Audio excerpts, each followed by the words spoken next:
plenty of definitions and plenty.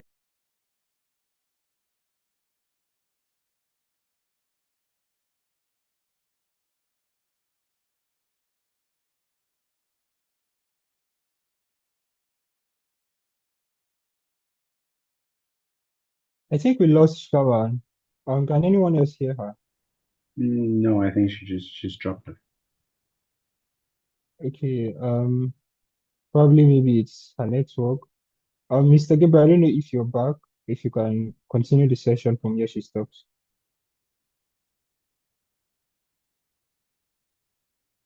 Okay, I think you also muted. Okay, Maya is back. Yeah, it got out of my we lost you for presentation. a while. If that's okay, I can continue for a bit, or let me know just accidentally. You can continue. Yeah, apologies for that. My computer has its own ambition sometimes. Just a second.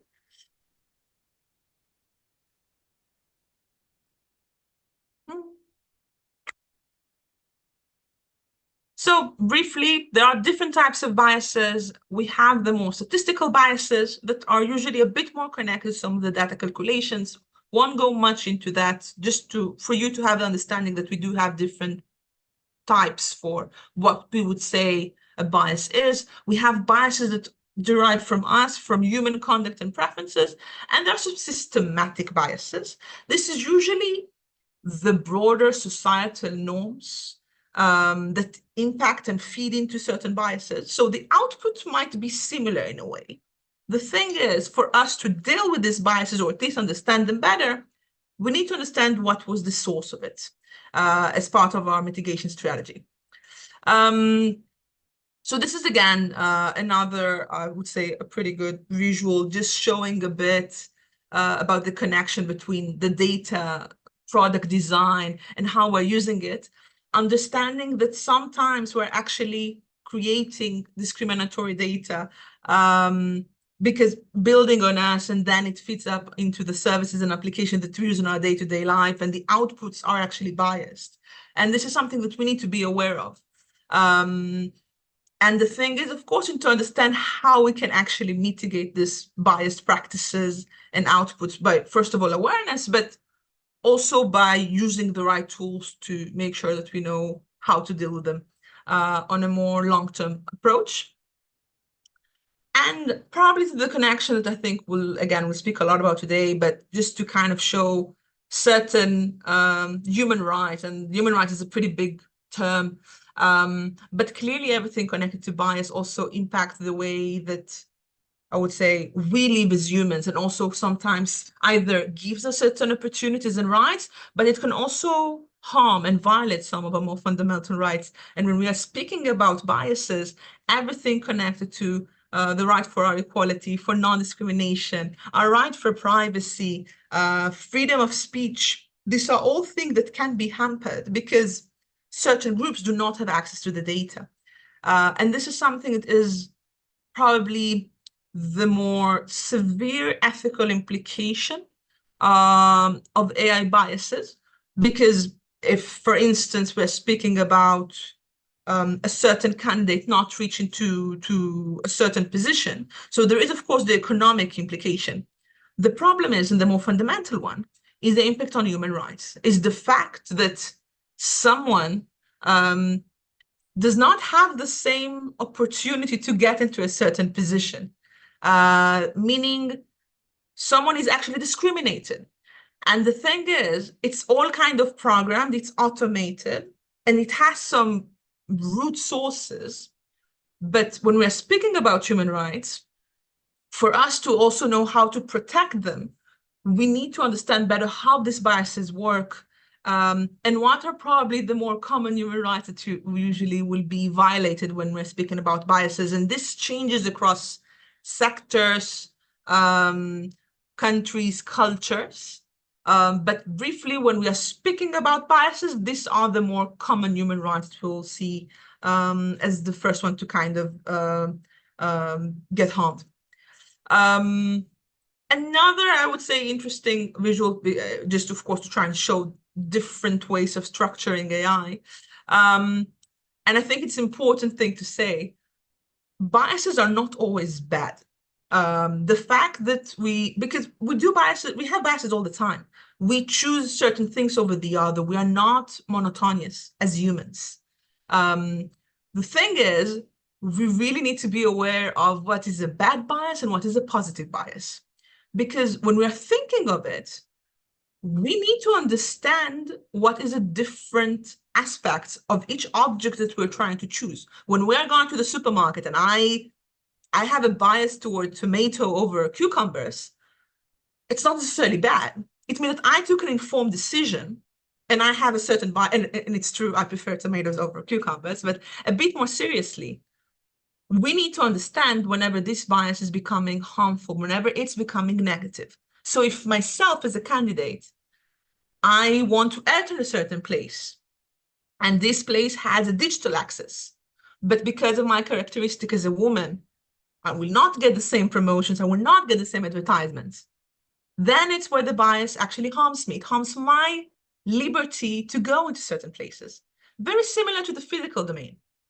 AI mimics our physical domain, and in a very interesting hybrid way, show us a lot of the loopholes that we are facing as humanity.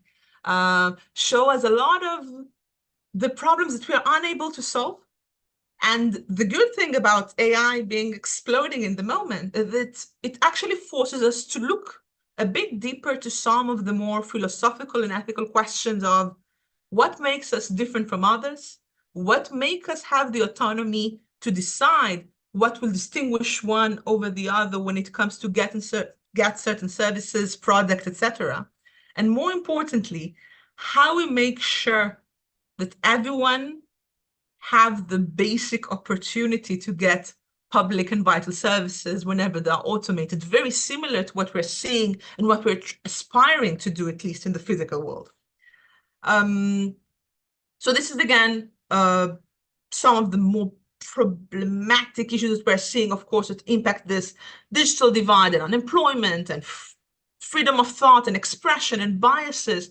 It all comes together. And I'll finish with it just by saying that human rights is a gigantic term. There's so many different fundamental aspects that we as humans, we aspire to receive. And usually in the physical domain, we have this regulatory, I would say, safeguards that protect us. We have the legislation, we have policymakers, and things that are sometimes kind of norms, but there are also a lot of problems in the physical domain, and not equality is not there. AI, even more severely, still does not have a unanimous regulation out there. Whatever we're currently seeing with the EU AI Act, finally approved, but we still have a way to go, especially when it comes to the more local delivery and the understanding of how it will be perceived between places. And the most important thing is we're implementing AI in the most critical places and crossroads in our lives. And human rights are heavily intersecting. We need to make sure to put the right threshold to make sure that AI is being delivered responsibly, ethically, and socially. And this is briefly about the topic. There's a lot to discuss about that, but of course, I'm looking forward to listening to the other mentors and to your insights today, and looking forward for the discussion. Thank you. I thank you very much for that very broad introduction. Thank you also for sharing your slide, Maya. I'll be giving the floor quickly to Mr. Gabriel before our other mentor. Thank you so much. Thank you, Maya. And please, before you go, I'd like to request to have, if I could have if it's okay, I would like to have a copy of your presentation. It's very, very interesting, and it's really, really mind-opening. Not just the content of the presentation, but I love the pictorials, the way it passes the message easily, that even without having to listen to you, it's easy to get the idea from the presentation. So if it's okay with you, I'd like to have a copy. Thank you so much. Thank you. Yeah, and then I'd also like to add that I think Maya has done quite a great job just giving an introduction to that. So most of what I'd be doing would be just to add some, maybe one or two things, confirm some of the things that Maya has already said, and maybe try to localize the discussion a little bit with regards to our local circumstances, right? A very large percentage of our mentees here happen to be, if I guess rightly, are Nigerians, and the global perception of the idea of bias is still applicable anywhere, right? And like Maya has mentioned, the beginning point is, first we have to understand that we all have biases, no matter how flat you might think the ideas in your head are. There are still some wobbles at some point, right? When I did my internship, the judge that I interned under told me the first lesson you should learn is that the moment a person walks into the courtroom, before the person even says anything, that a judge has made a decision, that 90% of the judgment is dependent on what the judge thinks. Like the moment you walk into the room without saying anything, it could be your dressing, it could be the color of your shoes, it could be your hairstyle, it could be anything. So the first idea that many times we struggle to agree with is the fact that everyone has a bias. Maya mentioned her preference. Some of us call it preferences, yeah, but it's also a bias. A preference of tomatoes over cucumbers. Yes, we all have biases. You have it in every decision you make as a human being. You would always have preferences. It's natural. So there is nothing wrong with, generally speaking, the idea of having biases is not superhuman. It's not for bad people. It's not for good people. It's just a human thing, right? Now, where it becomes a problem is where people, certain groups of people, or certain groups of people are affected negatively by these biases. And sometimes, even at that, there are still the good sides to these negative things. For instance, if there's a particular street, of course, we Nigerians would know there are certain areas they tell you once it's 6 p.m., don't go in there. No matter what happens, don't pass through there, right? Yeah, it's a mental bias from probably something that had happened or something that you have heard, or you formed opinions about a particular area. So there are two streets leading to the same area, but you prefer to go right instead of left because you have biases against left, or you just perceive that left could be, this is also negative, but it could save you from things if actually your perception of that other street is true. It could save you from being robbed or anything. So biases themselves are always going to, this is the first point. As long as there are humans involved in a system, you're going to find biases at some point. One. The second idea is this general perception, and I think Maya also mentioned it, that AI is not fully autonomous. There is no system, at least at the moment, that has no human involvement at any point, either at the point of development or there's always a human in the loop at some point. So when we start thinking about biases, the idea that AI is biased, I usually find the language a little bit wobbly. It's a little faulty because artificial intelligence is not something that is capable of understanding or taking decisions about things. The philosophical idea of understanding is not really there. It's, as I've mentioned over and over, it's just a bumble of ones and zeros, and it's not a perception, kind of. It's not like it perceives that, okay, it's just a structure of algorithms that says if this happens, then this follows, and then even with large language models, it's text prediction, right? If this comes in, this is what should follow, depending on the training data and the algorithm. So basically, we should be able to always trust, activities on artificial intelligence to a human at some point, or a group of people, one way or the other. And then there is this idea that is not confirmed. We're still doing some research on it, that if you trace AI to its original origins, where human beings started thinking, let's move a little away, allow machines, unquote, to carry out some of the things that we should do. We got this idea when I was doing my research on automating weapon systems and autonomous weapon systems. The idea in the military perception was, if a man kills somebody, you can always trace responsibility. But then if we automate it, if we give that capacity to kill to a machine, then we can say, no, we didn't know about that. So it creates this accountability gap. And this appears to be what, one of the ideas behind the creation. And we've heard this about large corporations that automate systems and claim that they were not aware. You must have heard this a couple of weeks ago about the Canadian airline that even the court also confirmed that, look, it's not like the airline is not responsible for the false information that was given by the chatbot, right? So these are some of the things we look at. These are the dangers. And now when there is bias involved in the system, it just opens new doors to how discriminatory activities could be carried out. And this is the danger of AI. Now, there are many other things. Like I said, I try to be very brief. There are many ways biases could come. It could be algorithmic, come from the algorithm. I hope I have a short video here, something I must have discussed here before. I made this post on LinkedIn, so we can just watch while I speak, right?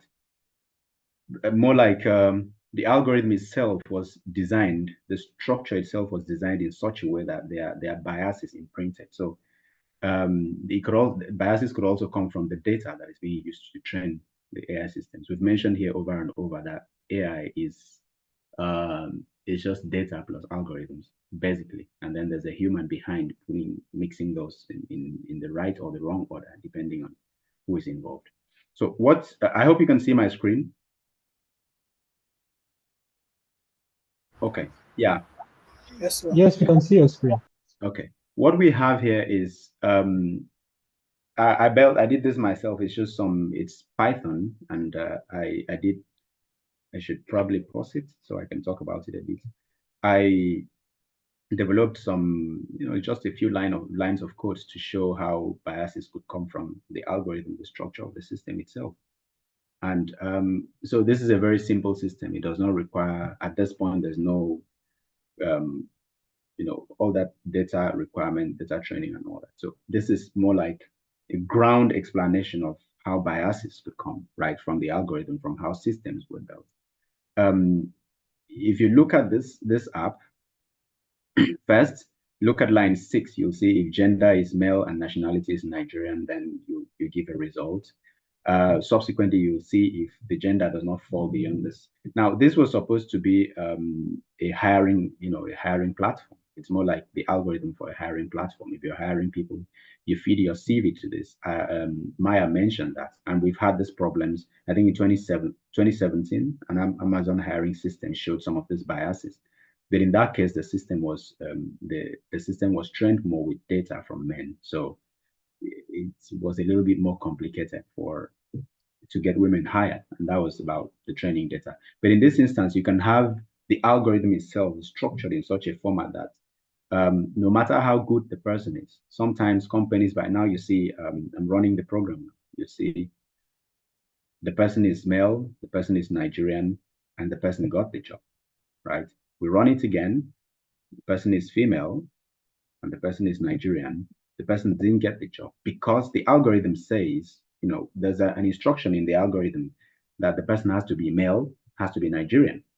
This is male and German, doesn't get the job, right? We have this in many instances. There are so many of these. Some are done on purpose, some are done, accidentally. Sometimes companies buy or they subscribe to some of these softwares, and they don't really know unfortunately, most companies don't carry out algorithmic checks to some of the softwares that they buy. And they realize that in the last 5 years, they've been hiring more men, for instance, or more people from a particular ethnic group and stuff like that. So this is, the dangers are always there with AI, but it's not because, the danger is not because of AI generally, it's mostly traceable to the human being that built the system. Right, so that's in a framework, the idea of biases. I talked about sampling biases, selection biases. There are also confirmation biases. Most of these biases are there already in humans. So we just pass the ideas to the AI that we build. And Maya has also mentioned the idea of human rights. I think I should stop sharing the screen now. Has also mentioned the idea of human rights and how generally artificial intelligence affects the implementation of some of these AI systems will affect human rights. And there are so many dimensions to it, most of which I hope there's going to be a presentation today. I'd like to hear what the students also think. But basically, human rights, fundamental human rights generally, you'd find there are many laws, with regards to the issue of human rights. There's from the UDHR, and then if you come down to Nigeria, you have Chapter 4 of our Constitution. And now, it would be nice to mention here that the AI changes the idea of human rights and idea of human rights breaches generally. Those days, the issue of privacy would mostly come with, hey, don't open my door, don't come to my room without telling me. But now it's a lot wider than that. It's people listening to your phone calls. It's people having access to your data. It's people, monitoring your videos or monitoring your footprint on the internet and all that. So these, it changes the whole idea. What was not considered a human rights breach 10 years ago now could be considered because of the introduction of artificial intelligence into these systems. So I would like to hear how we marry this, the impact of AI on human rights generally in specific areas. And I really do hope that there's going to be a presentation today, and we'll also be here to answer some questions. So once again, thank you so much, and I look forward to the presentations today. All right, thank you very much, Mr. Gabriel, for that wonderful contribution. And also, I'll be calling on Mr. Miles to give us his own contribution. I can see that Mr. Felix and Professor Francesco is now on the call. So Mr. Miles will be our last mentor before we jump into our mentee's presentation. So Miles, it's over to you. Hello, can you hear me? Yep, fantastic. Okay. So I want to add on and say that Maria's presentation was insightful as well. It was a really nice presentation, so I will also be requesting a copy of that, given an upcoming presentation at university, which I may utilize. But for the most part, a lot has already been said about the bias implications, about human rights, concerns to do with AI. I suppose I wanted to reflect on what really bias is, for any discrepancy within the term. As someone who studies philosophy, it's very important at the beginning of an essay or at the beginning of a presentation or talk to really define the key terms. So a bias in general without relevance to AI is purely a systematic, or it's just an unfair favoritism or prejudice.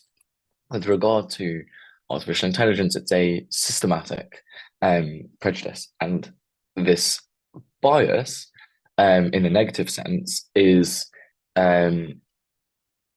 directed towards certain individuals, ethnic groups, people who are male as opposed to people who are female. It just results in overtly discriminatory outcomes. So in the context of AI, it could even be biases within the training of the algorithm, how the human has input certain data into the system, how the AI has swallowed it, regurgitated it, and output it back. You see biases from the person who makes the system, the algorithmic design, and even biases, I suppose, within the decision-making process itself. The other point I wanted to reference is just give an example of a few biases in practice. my favorite one to use, which really conveys the point, um is LinkedIn's own bias.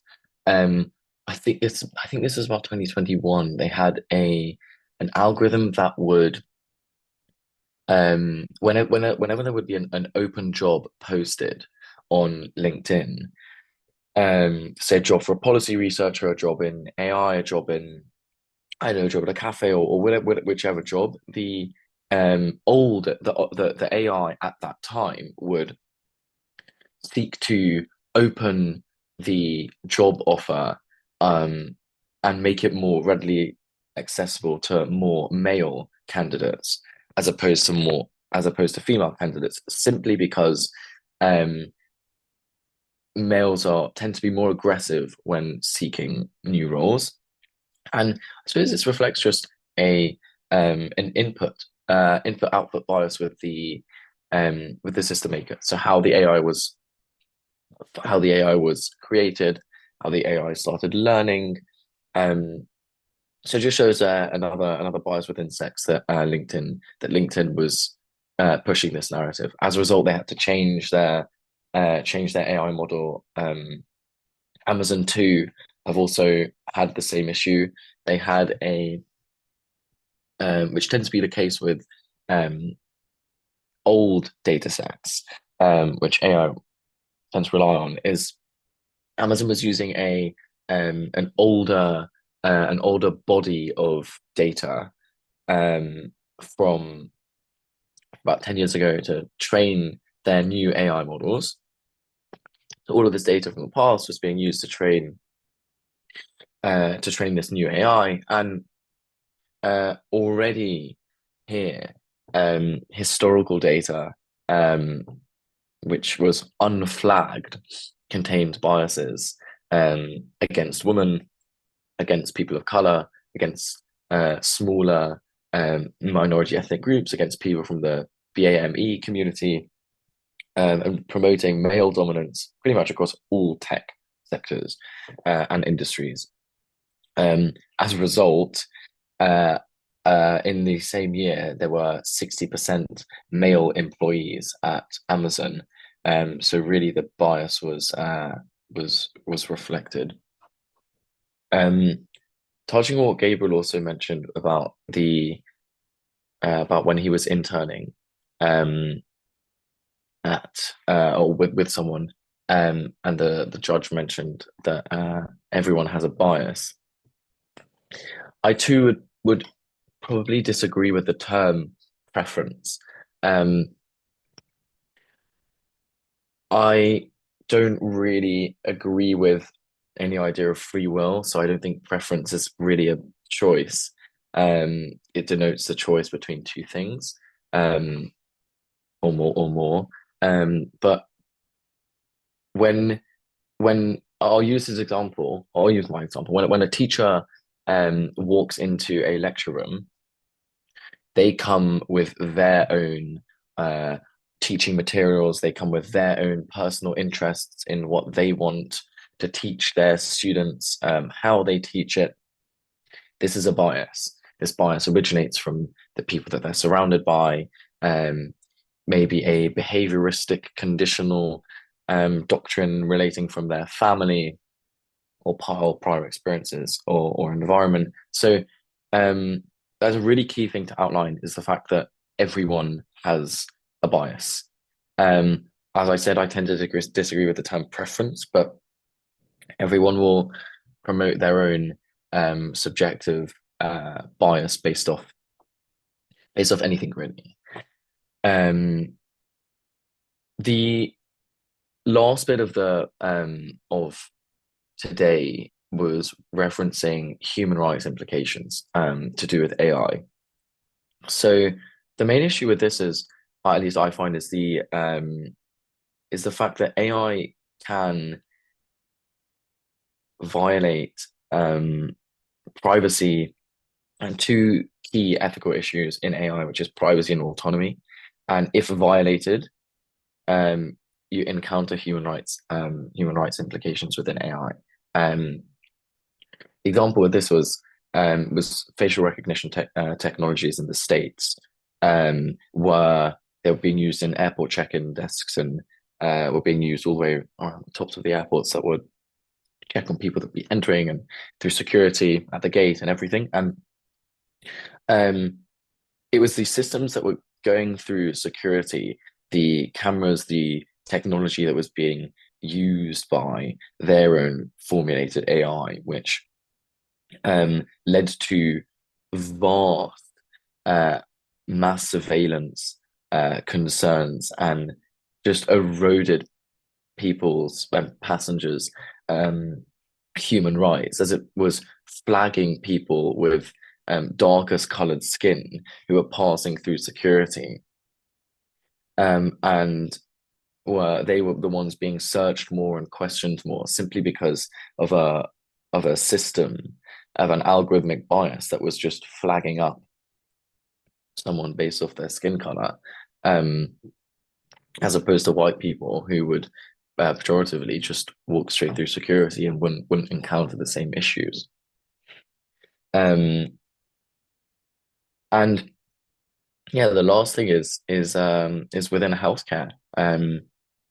During COVID here in the UK, there was quite a big scandal to do with specifically Black mothers who weren't receiving enough support in hospitals, and this was also due to a similar bias. This was due to the human bias of potentially thinking they're stronger or diverting more attention towards white people, since the people in work here would be diverting what they believe to be, if they're white, they'll lean towards helping more white people out, and this denotes really a human bias, and it's these human biases that are implemented within algorithms, and within healthcare, AI algorithms that are used have resulted in misdiagnosis, have resulted in not supplying enough medical resources, and ultimately jeopardizing the right to healthcare and the right to access to substantive medication.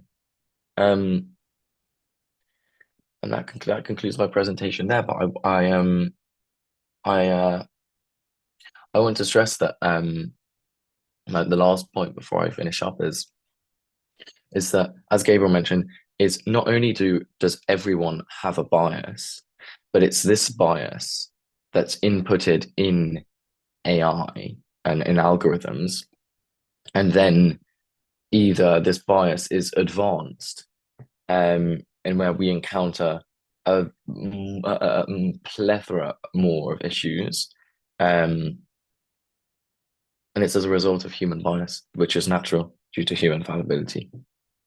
Thank you. All right, thank you very much, Miles, Maya, and Gabriel. Those are our three mentors for today. They've done a very wonderful job. It was really insightful listening to you, our mentors. Quickly before we call on our mentees, we'll be taking pictures for today.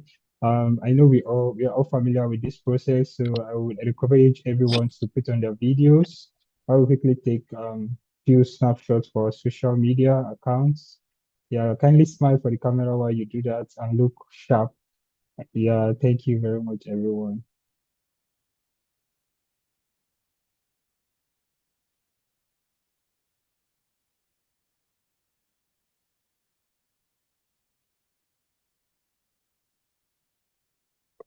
Okay. I'll be taking the pictures on in a few minutes. Please, if you haven't turned on your video, kindly do so immediately.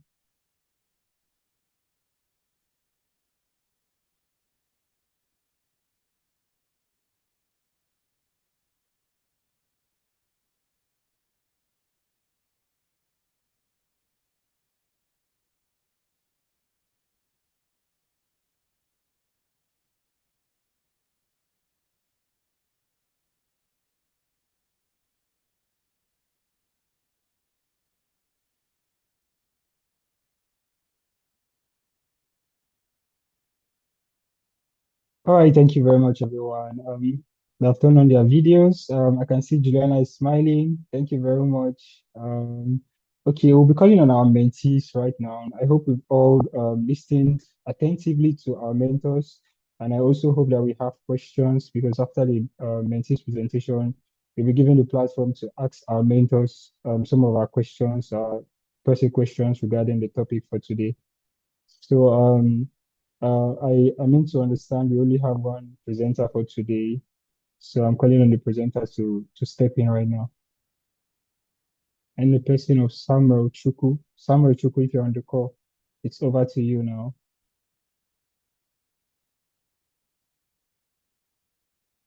Do you have Samuel Chuku on the call? Please be quick. If you don't have him, I believe we also have a backup presenter on behalf of Samuel Chuku.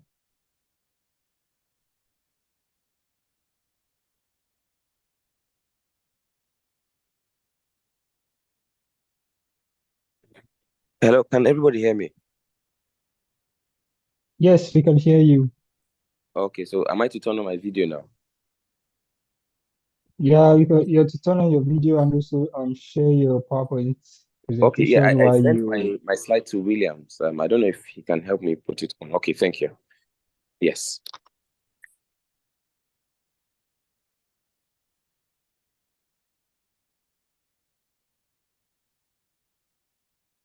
Okay, your slide is up. You can start right now.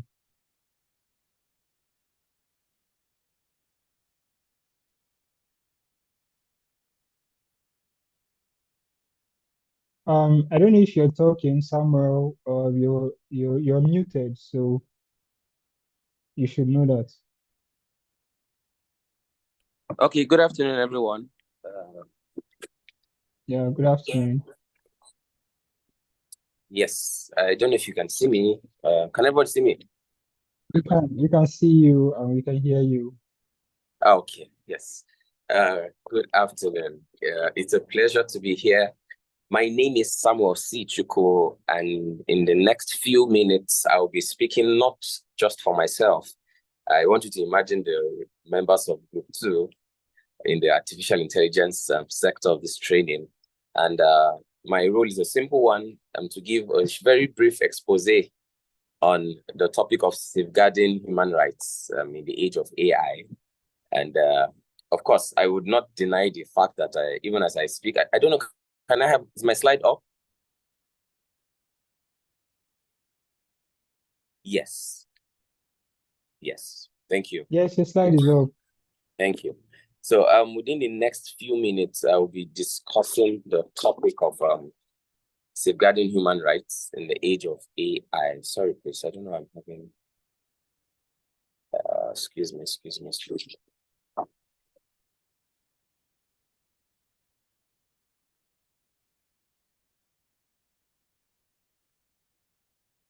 Okay. So the first thing I will be doing on, like I said earlier on, I'm representing Group 2 in the artificial intelligence cohort, and the objective of this study. Can we just go to objectives? Yes. The objective of this study, we're able to outline about 4 objectives, right? 4 objectives. And very quickly, I was saying on a lighter note, seeing the justice that has been done by our facilitators, our mentors, rather, I'm a bit on the shy side today because, I mean, when our seniors have done justice, what other justice will I want to do? But then again, I've been mandated to present, so present I shall. So as I said earlier on, there are about 5 objectives that we have gleaned, or 4 objectives. The first one is to establish the nexus between AI and human rights. The second one is we want to raise an awareness, emphasis on the word awareness, because we believe that the subject of AI and human rights is an inexhaustive one, is an unfolding one. So we're not here to proclaim ourselves authorities on the subject. We're here to just raise an awareness about the potential threats. An expert once called it an existential one because it goes to the very root of our existence if it's not well harnessed. The third one is to highlight certain ethical concerns arising from the use of AI. And then finally, we want to give practical recommendations. So can we move to the introduction, please? We understand the fact that AI is gradually being integrated into various facets of our human existence. If you look at the picture by this accompanying this the introduction, you will see how AI is being integrated into various spheres. It enhances efficiency, productivity, and the likes. So we cannot deny the fact that there's an intersection between AI and human rights. And that's because since there is an intersection between AI and human existence, it is only natural that there is now an intersection between AI and human rights, because of course, who should have human rights? Human beings. So let's move on to, I want to give up on behalf of my group conceptual framework. Mind you, this is just a working definition. It's just a working definition. I don't know if everyone can hear me. Can I go on, please? Oh, thank you. So what is human rights? Yes, you can go on. Thank you. You have a plethora of definitions as to what human rights is. However, I will just pick a very basic one. Like I said, a working definition. Human rights are rights that are inherent to emphasis all human beings, regardless of race, sex, nationality, ethnicity, language, religion, or any other status. Now, if you look at this definition, which has been proffered by, it's like a consensual one, the question is, if you say human rights is inherent to all human beings, why do we have to now say, oh my God, I'm so sorry. I don't know if you can hear me. There's a mosque behind me and prayer has started, so I'll just try and amplify my voice. Please, sorry for that. So if we say that human rights are inherent to all human beings, why then do we have to say irrespective of race, sex, and gender? It shows us that there is something wrong with the current human rights framework as we have it. Because if you say it is inherent to all human beings, the definition should stop there. But because we know that there's a tendency for bias based on these categories, these categorizations, that's why we have to say regardless of race, sex, and gender. But that is, of course, a philosophical discussion, which is beyond my scope. So let's go to the next slide. Experts have also argued that there are 4 generations of human rights. This is not a human rights expose, so I'll just rush through them. You have the first generation rights, the second generation rights, the third. The first ones are called they're called the civil and political rights. The second one are called the economic, cultural, and social rights. Then the third one are called solidarity rights. Now, there's an argument as to the 4th generation of rights. People are arguing as to whether we have a 4th generation. But if you look at the nature, we're talking of digital technologies that are still evolving. So that conversation is still ongoing as we speak. So some textbooks will tell you that there are 3 generations. Others will say there are 4.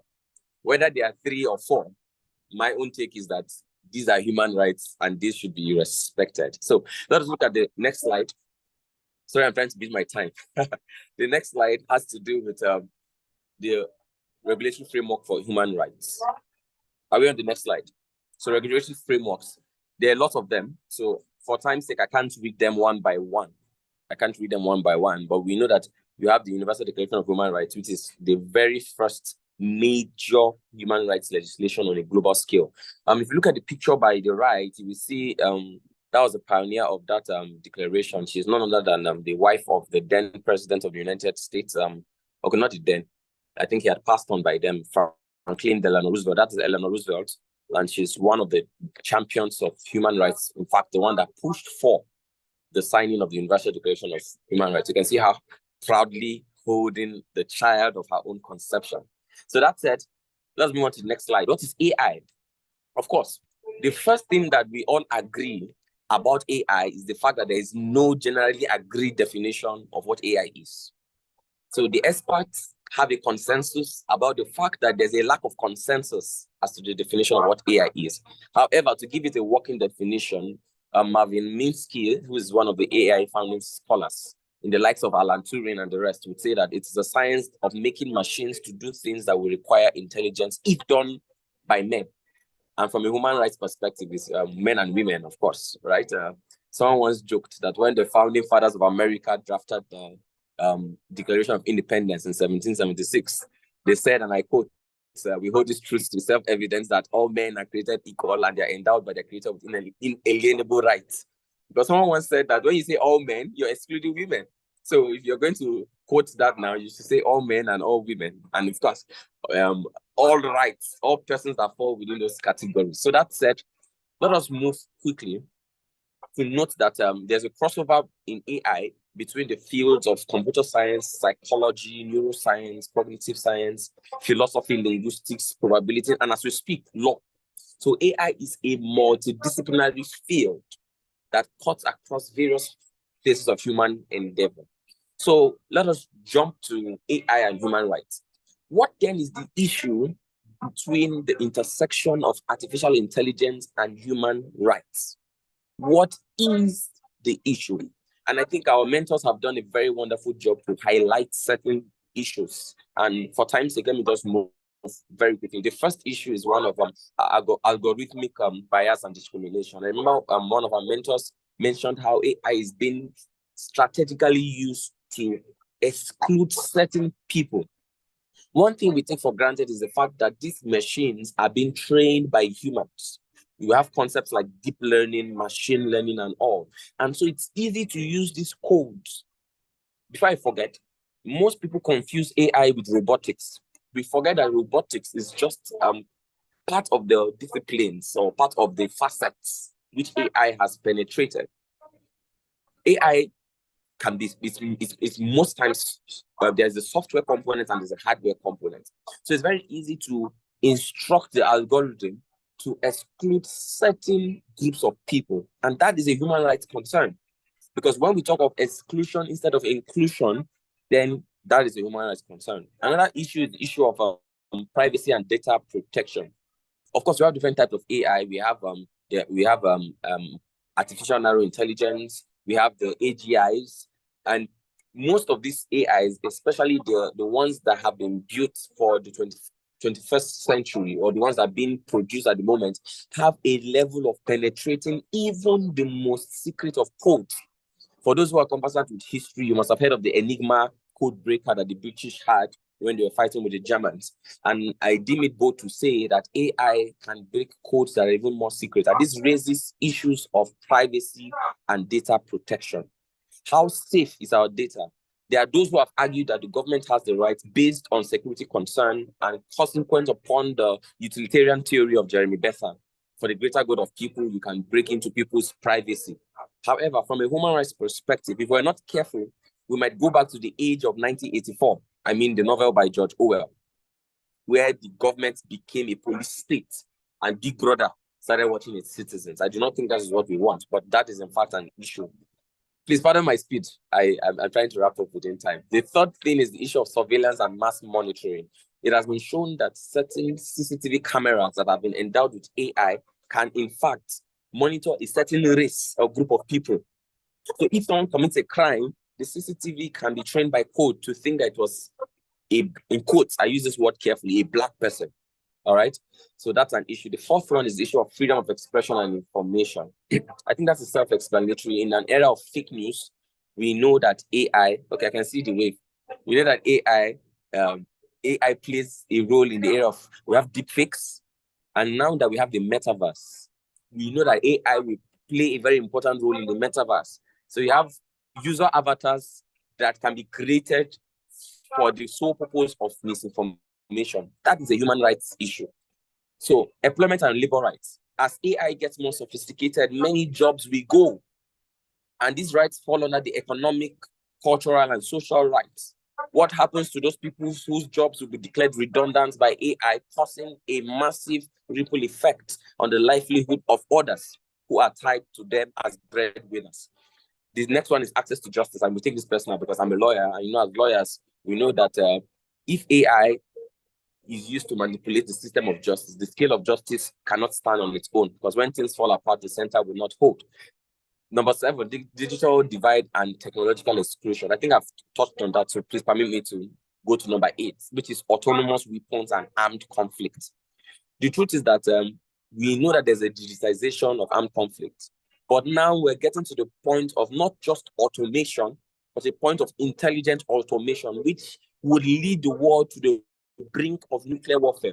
I want you to think for a moment. I was asked to give an example. Imagine if the secret codes of the US nuclear nuclear weapons is hacked into by AI technology, and those codes have been operated and sent to a certain designated population, what happens? That place would lose it. I'm talking of the inhabitants of that place would lose their life because AI was not controlled. So let me end on this note. Let's go to the last slide, which is second last slide. How can we safeguard? How can we be safeguarded in an age of AI? The first one is ethical AI development. Ethical AI development. The stakeholders. A writer once said, and I love his recommendation. He said, AI should be treated with the severity or the seriousness of the atomic bomb. We should have like an international AI regulatory organization that can bring forth best practices and industry standards. Number two, there should be transparency in the algorithmic development. That's closely related to number one. Number three, practical regulatory frameworks must be implemented by stakeholders, both governmental and non-governmental. The fourth one is that the data governance and privacy protection standards must be strengthened. Number five, there should be international collaboration. We know that AI is a gold mine. However, just the same way nations have been able to collaborate when it comes to petroleum, when it comes to climate change, when it comes to various spheres of existential threats, there must be, and I'm glad to know that the EU Act that on AI would come into effect very soon, which will serve as a template for other nations. And then there should be number six, which is the last but not the least, independent oversight and monitoring. It gives me great concern that the very same stakeholders in the AI sector are the ones that have been emboldened with the responsibility of safeguarding the human race. I mean, many of these people are in AI for business. So they should not be left. You cannot be, of course, one of the pillars of the law is nemo judex in casuasua. You cannot be a judge in your own case.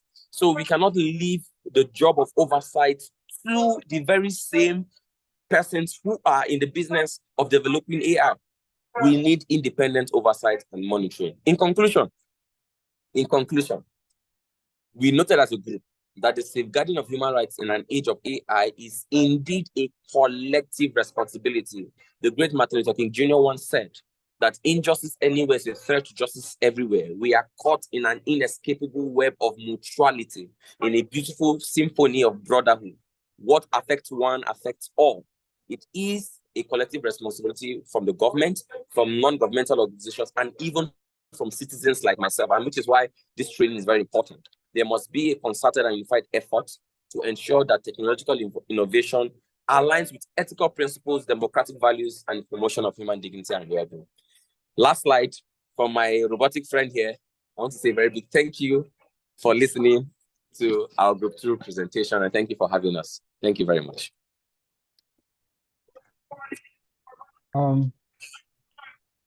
Awesome, very, very fantastic. Samuel, Chukwu, your presentation is very, very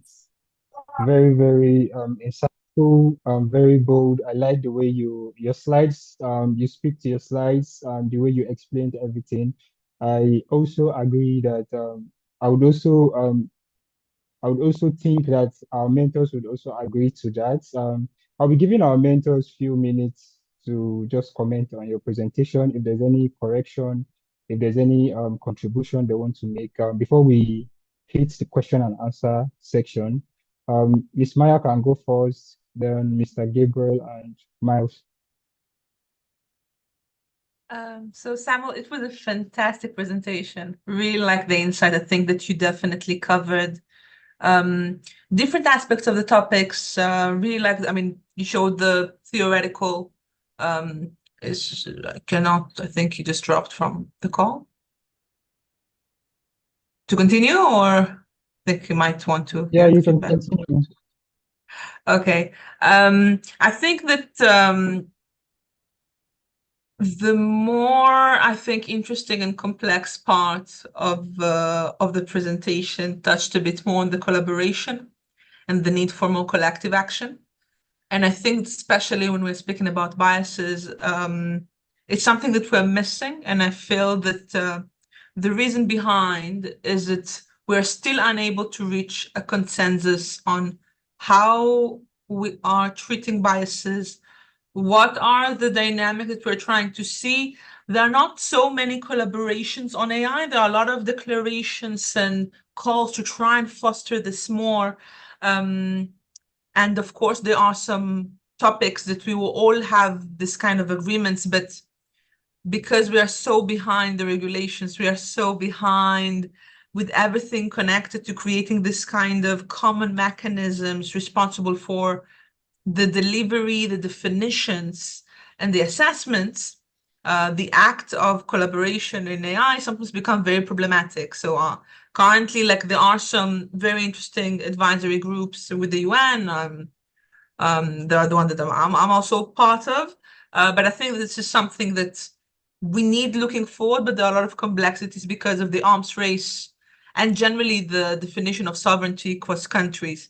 And of course, I would say that another thing that I think can be added to this presentation is that biases change between cultures, societies, and groups. There is not one unanimous definition and understanding of what bias is.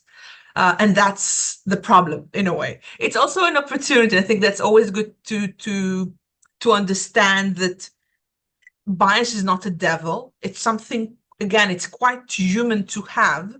And that's why it's so agile and it's so versatile. And also our approach to this has to be very cultural sensitive, very contextual. So I think that the presentation really touched upon the very universal guidelines, the broader understandings. I think that an important implementation to this will be that we need to put a lot of attention on how we're making biases, have a better regulatory understanding of the sociocultural dynamics of the existing arms race in AI, how we can promote collaboration around it. So this is just some thought that I've had, but all in all, it was a great presentation.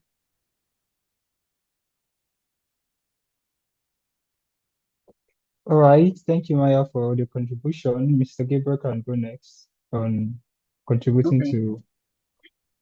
Thank you so much. Is Samuel still here? I think he's dropped Yeah, off. he's not on the call. I think he dropped off, yeah. Okay. Well, just a few things here and there. First of all, the presentation was quite interesting. I feel he's touched a lot of areas that are really important. The idea, trying to have an understanding of biases and then going deeper into the conceptualization of human rights, which, like I mentioned, it's something I really look forward to. Now, I usually do have this idea. I think Maya just mentioned now that biases differ. Well, when you look at the contextualization of biases, and it's the same problem that we have. I'm saying this because he talked about collaborations and coming together. Because what we have at the moment, at the most instance, is not personal opinion, is not yet fully representative of especially those from the global south. So we get regulations that sound to be global, but cannot be globally, it cannot be specifically implemented in some areas. For instance, in Africa, even within Africa, we have, different contexts dependent on the sociocultural differences of society. So what is biased in some communities may not be have the same impact in different communities. And I'm always very happy when I realize that, especially in present day discussions, Africa usually has a good seat at the table, because by this we are sure that whatever regulations come up, we've heard the discussions on artificial intelligence treaty is ongoing. There's been a declaration. Of course, we know that's not enforceable at the moment. So the idea collaboration should also consider the local perspectives. People from the global south, people from smaller communities should be involved to discuss what in their communities, what bias means, what it means for them. Because we will be shocked that there are things in some areas of the world, there are certain things that, when you rest them, people are wondering, why is this even a discussion? I can give an instance that is very common. In some countries, the right to education is considered a fundamental right. But in some other countries, we don't have that. In Nigeria, in the Nigerian constitution, it's not a fundamental right? This is just one of the ideas. There are many other areas. There are things that you believe in certain communities that, actions that could be seen as biases. But in those communities, they are not. In other communities, they are not seen that. Also, still on that, I would also like to mention that, one of the biggest problems we usually have with discussing risks of artificial intelligence is looking at the existential risks, the big things, the what ifs, the probabilities. And I usually would prefer that we look at what we have, right? We've had discussions on autonomous weapon systems, and one of the major reasons we can't really move forward with that conversation is the fact that whenever this is raised, especially at the with the government group of governmental experts at the CCW, there are too many presumptions. What if this happens? What if this were to happen? I usually would think we could concentrate on what risks are there. What are the actual things to watch out for at the moment? I know it's okay to predict, well, if this can happen, then in the future we might have this. But it would be better if we could concentrate our attention on the things that are right in front of us, the biases that we already have, the human rights issues that we already have, and the ones probably in the near future, what's possible. These issues have been here for so long. The idea that artificial intelligence is just a big deal now is I think, totally not true, because we've had systems as long, even the ChatGPT now that's blown up, unquote, has been there. We've had previous versions that were not just as popular, because 3.5 came up in November 2022, and everybody says, okay, this is it now. They've been there. We've had some biases from even on normal Google search that we've had since the late 90s.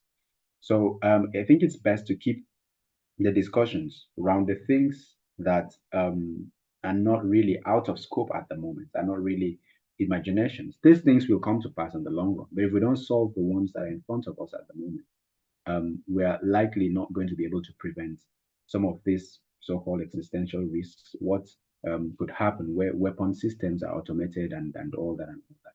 So thank you so much, Samuel, for your presentation, and I look forward to questions if there are any questions in those areas. Thank you.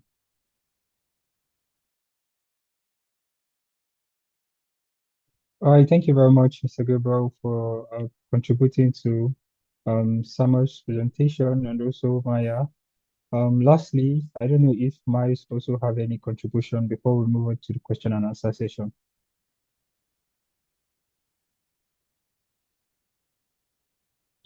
So, You're muted. sorry. Okay, we can hear you right now. Great. Yeah, I thought it was a really good presentation. I thought that what tends to happen from the presentations that I review, they are very wordy and just buzzwordy. They just throw out buzzwords for people to really latch onto, and not much information or explanation is given. I found the presentation to be the inverse of that. I thought it was concise, straight to the point, and majority digestible. It was easy to understand. I suppose from someone who may not have learned about AI, as anyone around the world that may not have learned about AI at all, I would have found I would have found the presentation very informative and easy to understand. And the points that you touched on were you hit the nail on the head, and I really I enjoyed it. So yeah, it was a great presentation. All right, that's the contribution from our mentors. Lastly, I would also be giving up my own 2 cents of contribution, which is in regards to group 2 of the AI mentees. Thank you very much for working together throughout the week to make that presentation possible. And also Samuel C. Chukwu, thank you very much for also being a very good presenter. I also encourage group 1 of the AI Thank you group for having me. Yeah, I also encourage you, somehow to please help motivate your colleagues and also the group one members to see how they can also make better presentations in the future. I think that's one of the objectives of the JIIPCC Mentorship and Internship program, so that by the end of the program, you would be better presenters and also better AI enthusiasts. So at this point, I'll be giving the floor to Mr. Dennis. Mr. Dennis will handle the moderating for the question and answer session. I'll be dropping off soon. Thank you very much once again. It was really nice listening to the almighty Gabriel Udo. Maya Sharma, thank you also for your very insights, great insights, and also Miles Isaac. Thank you for your examples and insights on the topic. Mr. Dennis, if you're on the call, you can step in from here. We really do appreciate you taking us through and helping us coordinate and moderate our session for us. So we'll be going straight to the question and answer segment, right? I'm sure our mentees have learned quite a lot. If nothing you picked up from the class or from the session, you must have just learned in summary that AI in itself is not biased. The biases that AI has are biases that are in themselves human, right? That the humans who make or regulate this who regulate AI are the ones who have these biases, and our bias tend to reflect in those AI systems. So we would like to get have questions. I'm sure there are a few questions that our mentees would like to ask or just throw to our mentors so that they can help maybe further break down some of the concepts that were discussed. Okay. It seems Mr. Mouse has to leave very shortly. Thank you so much, Mr. Mouse, for being here. We really do appreciate your time and your presence and also your shared knowledge. Thank you so much. And please, we wish you or we say enjoy the rest of your day. So please, we're still taking questions. Do our mentees have questions? Please, we want to have an interactive question and answer session. So please, if you have questions, you can go ahead and ask. And I'm sure Mr. Just before, thank you very much. I will be present on a few of the other calls later in the week, but it was a thoroughly enjoyed discussion, so thank you very much, and for the presentation as well, the other mentors. Thank you. All right, thank you very much, Miles, and please do enjoy the rest of your day. All right, so please, we're taking questions. We're taking questions from our mentees. You can drop your questions in the chat box. We'll do well to read them. You can also indicate, raise your hand so that you can ask your question, and I'm sure our mentors will be glad to receive your questions. So, do we have questions?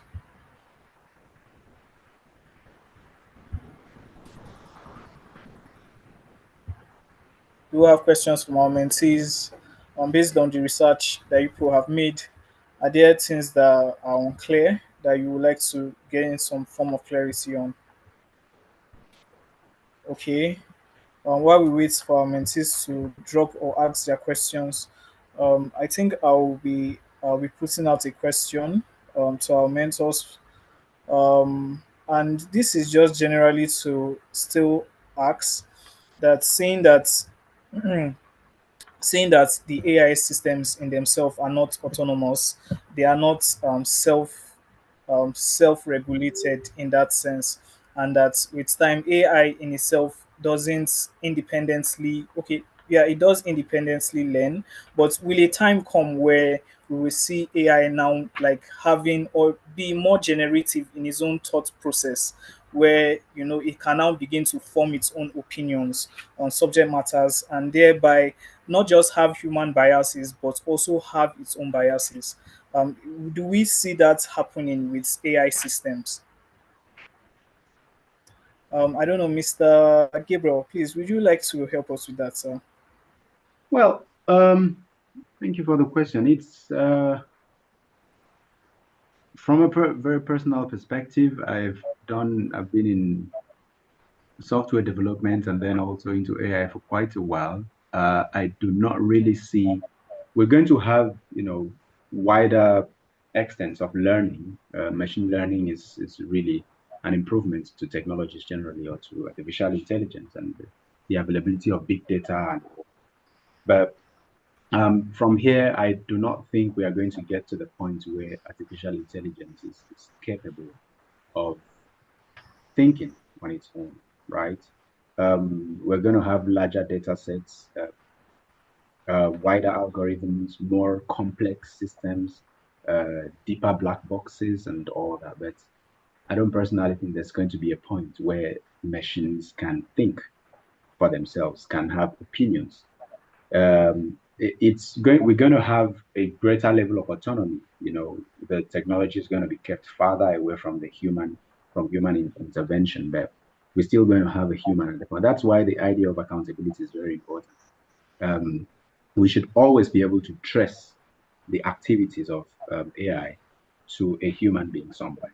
That's at the moment, there is always a human being somewhere at the loop, either at the point of development, or which means that the human being developing should also be able to foresee some of the things that are possible.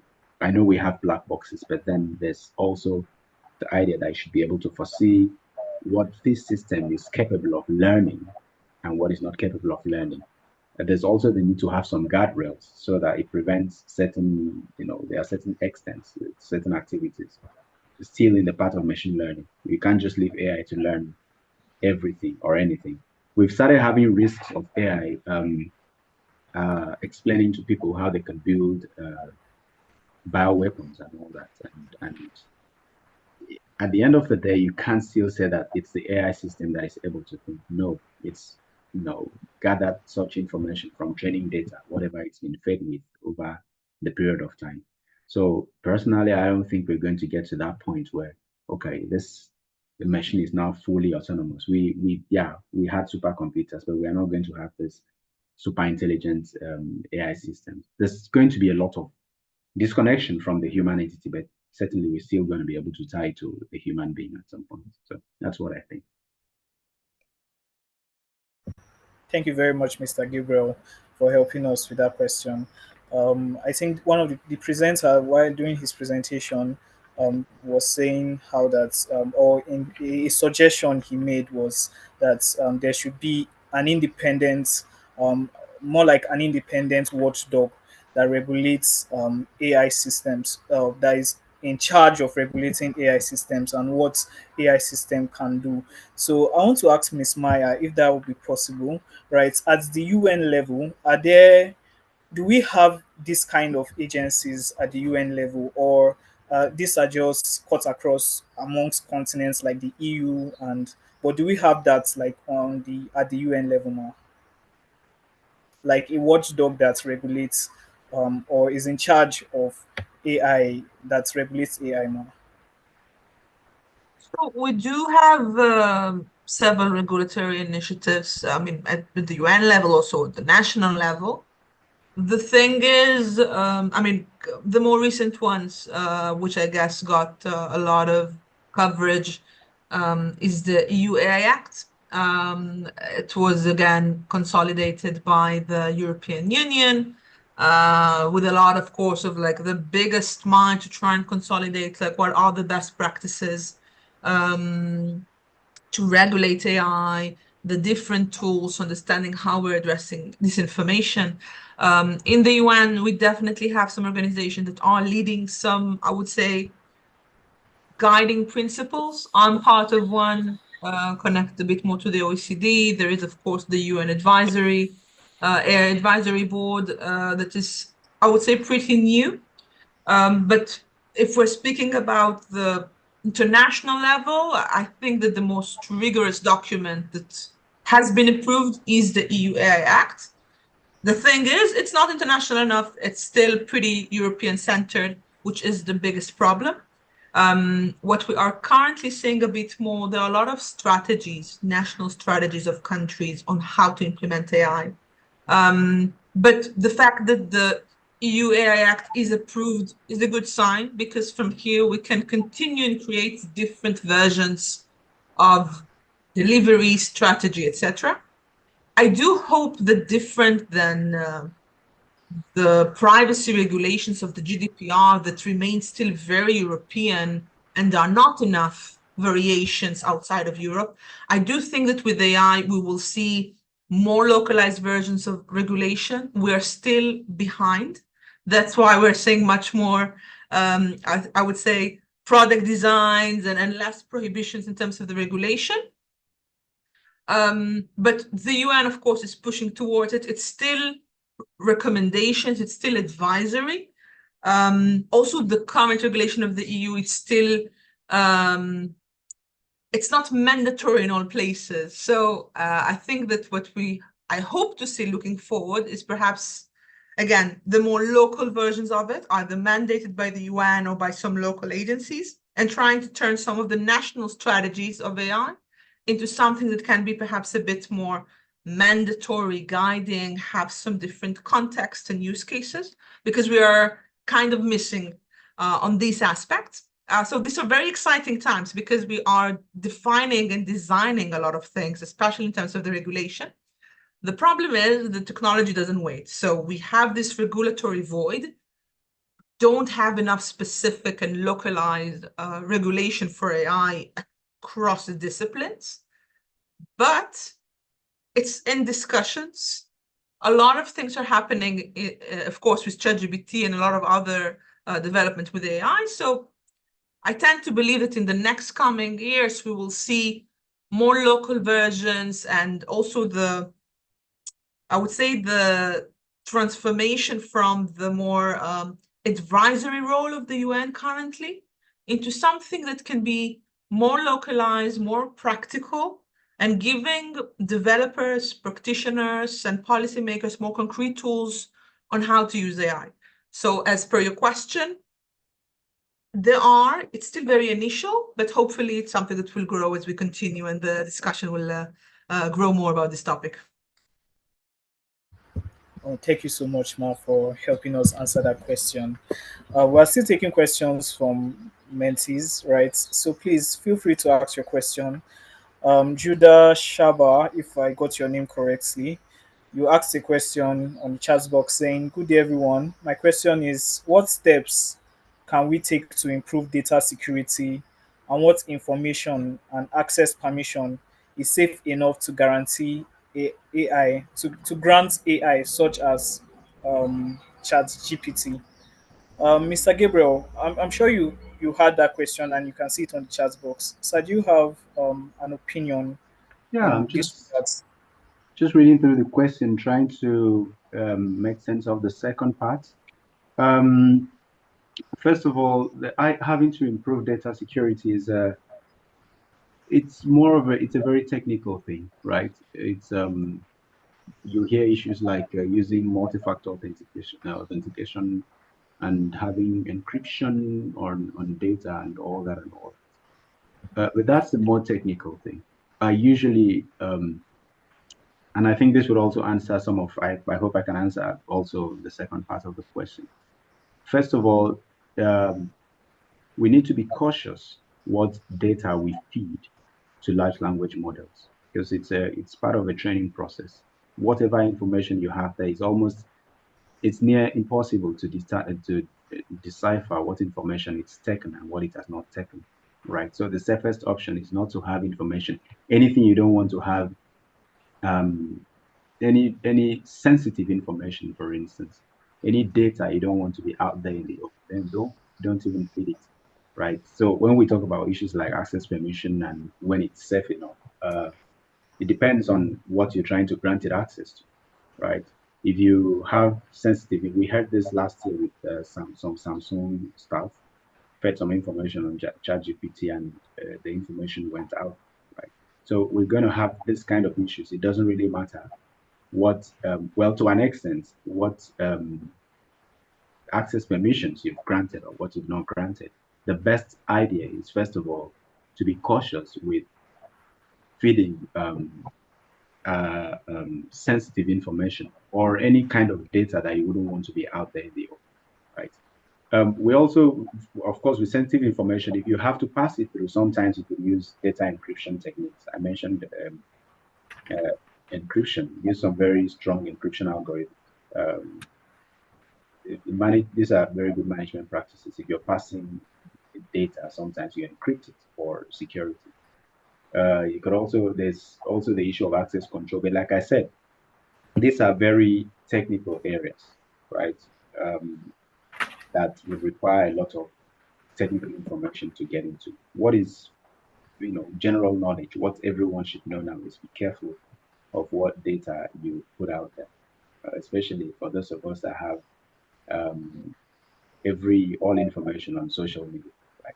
You understand that language models do a lot of web scraping, so they have access to a lot of places, and this is one of the problems. Even sometimes, from personal experience, they get access to places that you presume are excluded from public view. For example, you're trying to gather information on a particular research material or on a book, and uh, not well, sometimes not ChatGPT. Most times you have that with this Microsoft Copilot. It gives you chunks from portions in a book, and that book is being sold online. So you don't need to buy the book. You can have access to some of this materials by this. So which means that Copilot could access those for whatever reason, whatever source form of attack it carried out on those pages. So don't presume that these security measures are enough. The best security measure is to ensure that you're cautious with whatever data, whatever information you put out there. And this, especially for us Africans, because we tend to have everything, our daily lives on the internet and everything. So this is what I would think. The other ideas are very technical stuff for maybe larger frameworks or more for the technical guys. So this is what I think. Okay, thank you so much, Mr. Gabriel. Before we draw the curtain on the session, we are still taking questions, right? So please, if you are still, or if you still have a question, we're still giving a minute or two for our mentees to ask questions so that we can move on, right? Okay. I'm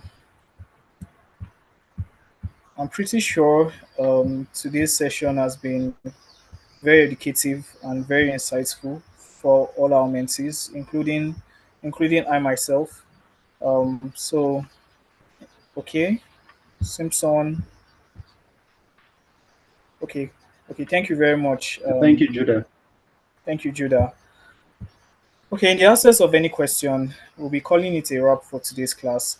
Thank you to all our mentors and to our mentees who were able to join in for today's session. Thank you, Miss Maya. Thank you, Mr. Gabriel.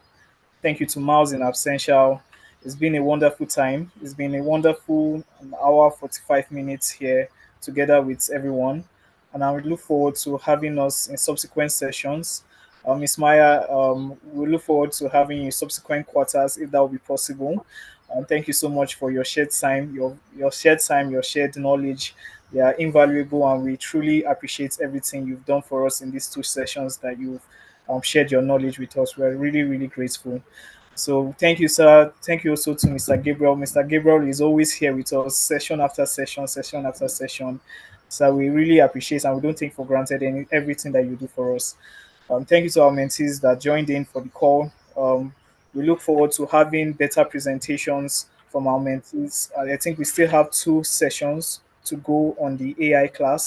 So please, we ask that the mentees put in all the efforts that they can to make sure that their presentation is ready on time and so that our mentors can receive the presentation early. We're not able to send this particular presentation because of how late it came. So we apologize to the mentors for that. I think and with that, we've come to the end of today's session, and I wish everyone a wonderful day ahead. All right, goodbye, everyone. Yeah, thank you. Bye, It was nice. everyone. One wonderful session. All right. Bye-bye. Bye. Thank you.